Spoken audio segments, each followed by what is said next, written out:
Kinakabit na po namin yung brake pad. Tapos guys, yung langis na gagamitin natin ay fully synthetic na which is 3 litro lang po siya. So mamaya pakita ko sa inyo yung pagkakarga.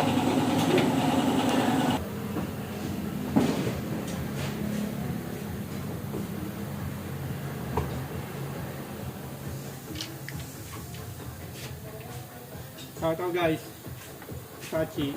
Kanina kanargaan ko na po ng dalawa kasi matagal ang play. So 3 litro to.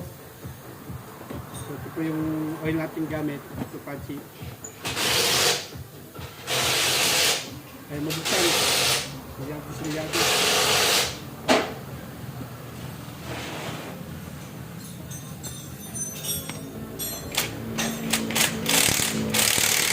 So guys, Sachi po, yung kanina po kasi pinagkaan ko na ng dalawa kasi 3 litro lang ito eh, pero yung 3 litro hindi po inuubos yun, may matitira pa. 1 litro ito, fully synthetic eco gas Sachi.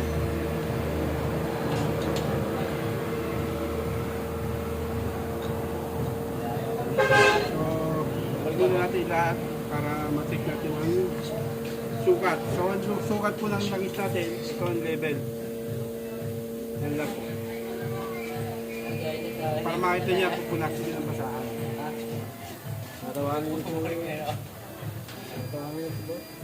So yun. Tama yung level. Yung langis natin.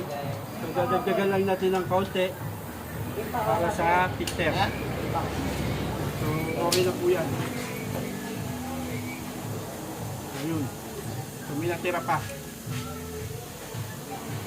So yun siyempre, yung sobra, bibigyan natin sa customer para pang-top up. So yun po. Yun po ay bali change oil or PMS kung ginawa natin dito sa minivan na customer natin. Shoutout po sa may-ari nito. Wala po siya, D1. Tapos gagamit din po tayo na imbudo para hindi pakalat-kalat ang langis. Yun, okay guys.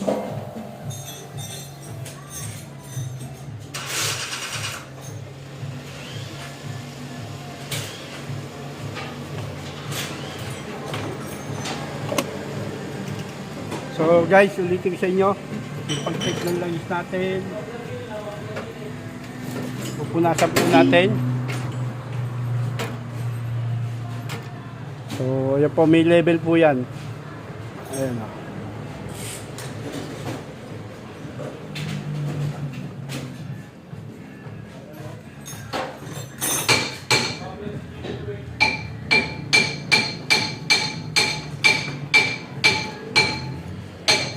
Ayan po yung sukat ng langis natin.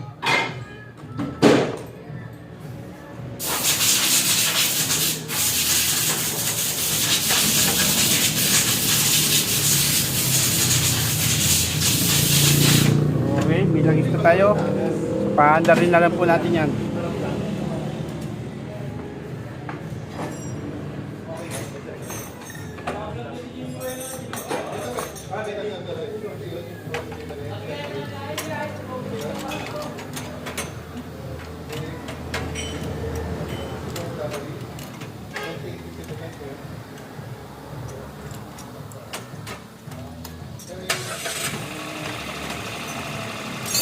Yun, nanda na mga guys.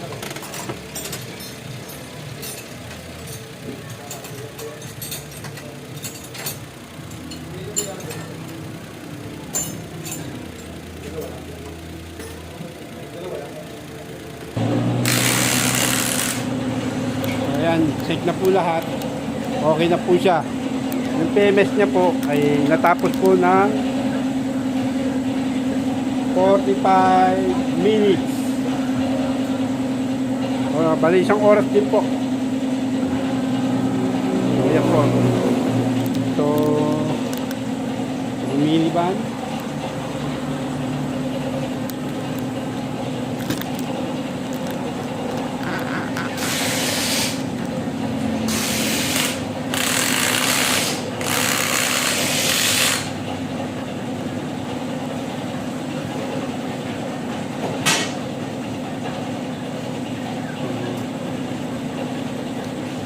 po sa may mga minivan dyan, gusto magpa-check up, magpa-maintenance, or some advice, pwede po kayo dumalaw sa amin sa Sky Carter, Nick Minivan.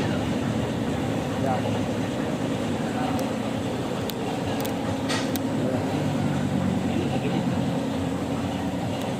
So, check nyo lang po ang aming website na Sky Carter at saka yung Nick Minivan.